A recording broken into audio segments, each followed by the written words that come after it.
द्वार पर हनुमान जी का पहरा है। हनुमान जी का पहरा क्यों लगा? क्योंकि राम जी से मिलाने का काम हनुमान जी करते हैं। अच्छा, हमने हनुमान जी 7वां कारण बड़भागी क्या? देखो, बहुत साफ सीधी बात है। भगवान तक पहुंचने के 2 रास्ते हैं भगवान को पाने के। पूछो कौन कौन? एक पुरुषार्थ, एक प्रसाद। एक पुरुषार्थ, एक प्रसाद। पुरुषार्थ भजन के बल पर, तप के बल पर भगवान को प्राप्त किया जा सकता है, यह पुरुषार्थ का रास्ता है। लेकिन हनुमान जी की कृपा से भी भगवान को पाया जा सकता है, यह प्रसाद का रास्ता है। हनुमान जी की कृपा से भगवान को पाया जा सकता, बिल्कुल पाया जा सकता। अरे हनुमान जी की कृपा से क्या नहीं पाया जा सकता, ये सुनो पहले। है? जो भाग्य में हो वो तो मिलना ही है, पर तुम हनुमान जी की भक्ति करोगे तो जो भाग्य में नहीं भी होगा वो भी मिलेगा। आहा, इसलिए हनुमान जी के समान कोई बड़भागी हनुमान सम नहीं बड़भागी, नहीं को राम चरण। आठवीं बात सुनो, हनुमान जी के समान कोई बड़भागी क्यों नहीं है? क्योंकि स्वयं श्री पूर्ण परब्रह्म परमात्मा पुरुषोत्तम भगवान श्री राम जी ने हनुमान जी को कहा, तुम मम प्रिय भर तहीं सम भाई, रघुपति की बहुत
समान प्रिय हो।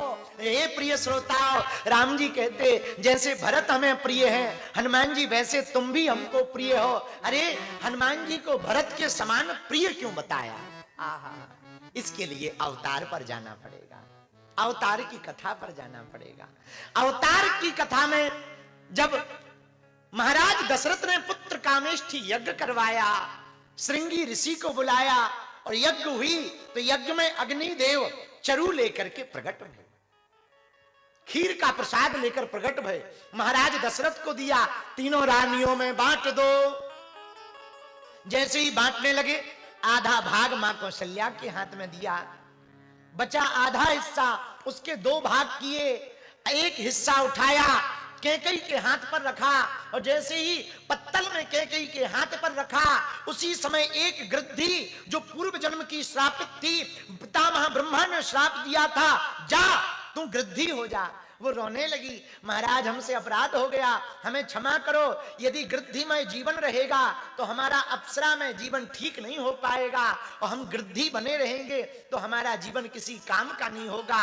पितामह ब्रह्मा दयालु थे, उन्होंने वरदान दिया, चिंता मत करो, ये तुम्हारा स्वरूप तब नष्ट होगा जब त्रेता युग में तुम कैकेयी के हाथ के खीर के पात्र को उठा करके वेंकटाचल पर्वत पर विराजमान अंजना माता के हाथ में जाकर के ठीक से पहुंचा दोगी, तब तुम्हारा यह स्वरूप चला जाएगा। उस श्राप से श्रापित गृद्धि आई, भागी भागी आई, मां कैकेयी के हाथ के ऊपर खीर के पात्र को पकड़ा, वो झपट्टा मारा और वो खीर का पात्र पत्तल लेकर के उड़ गई। जैसे ही उड़ी तो कैकेयी रोने लगी। क्या हुआ? हमारे हिस्से की खीर के पात्र को गिद्धि ले गई है, हमारा तो भाग्य ही खराब है। दशरथ जी ने कहा चिंता मत करो, कौशल्या ने कहा चिंता मत करो।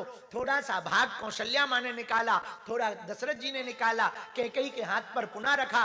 बचे हुए शेष खीर के भाग के दो हिस्से किए, एक पुनः कैकेयी के हाथ में रखा, एक कौशल्या के हाथ में रखा। दोनों रानियों ने सुमित्रा को दिया और वही गिद्धि खीर का पात्र लेकर के दौड़ी दौड़ी वेंकटाचल पर्वत, जहां भगवान वेंकटेश्वर स्वामी विराजमान है, वेंकटाचल पर्वत पर विराजमान मां अंजना माता भगवान सूर्य की तपस्या में संलग्न थी। वह भी श्रापित हैं, भगवान इंद्र के दरबार, महाराज इंद्र के दरबार में श्रापित थी, अप्सरा थी। वो अप्सरा थी, बीच में एक महात्मा से अवरोध हुआ, महात्मा का अपराध हो गया, महात्मा ने श्राप दे दिया, जाओ तुम बानरी हो जाओ, तुम बानरी बन जाओ। रोने लगी वह अप्सरा, महाराज हमको क्षमा करो।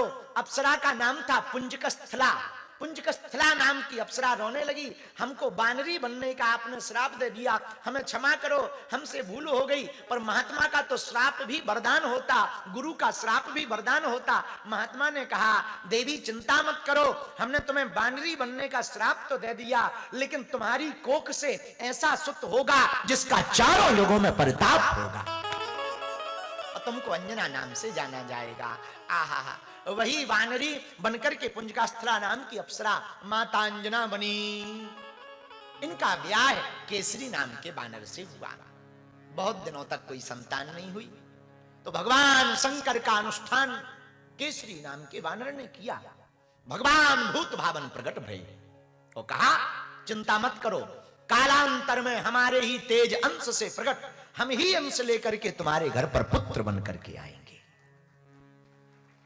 इधर मां अंजना वेंकटाचल पर्वत के ऊपर सूर्य भगवान को अर्घ दे रही थी। भागी भागी वो गिद्धि आई, और गिद्धि ने आकर के जैसे ही अंजना माता को सूर्य का अर्घ देते देखा, पवन का झोंका लगा, हवा का झोंका लगा, वह खीर का पात्र गिद्धि के हाथ से छूट गया, माता अंजना के हाथ पर गिर गया। माता अंजना ने सोचा प्रसाद है, किसी का दिया हुआ है, पा लेना चाहिए। उसी प्रसाद को पा लिया। उसी प्रसाद से राम जी प्रकट उधर हुए, उसी प्रसाद से हनुमान जी प्रकट हुए। इसलिए राम जी ने कहा तुम मम प्रिय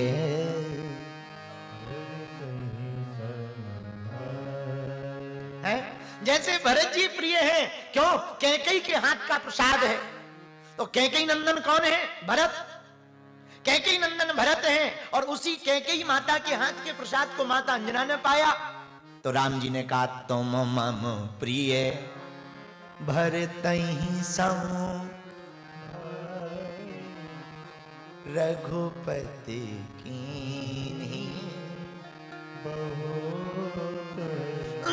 जैसे भरत जी हमें प्रिय हैं, हे हनुमान जी तुम भी हमको प्रिय हो। बोलो सीताराम, जोर से बोलो। ये तीन कारण। चौथा कारण सुनिए, हनुमान जी क्यों प्रकट हुए। भगवान शंकर ने सोचा राम जी का अवतार होने वाला है, नारायण नर बनकर प्रकट होंगे, हमको भी जाना चाहिए। नारायण नर बनेंगे तो हम क्या बने? शंकर जी सोचे यदि हम भी नर बन गए तो सेवक और स्वामी समान हो जाएंगे। तो भगवान शंकर ने विचार किया यदि नारायण नर बनेंगे तो हम बानर बनेंगे।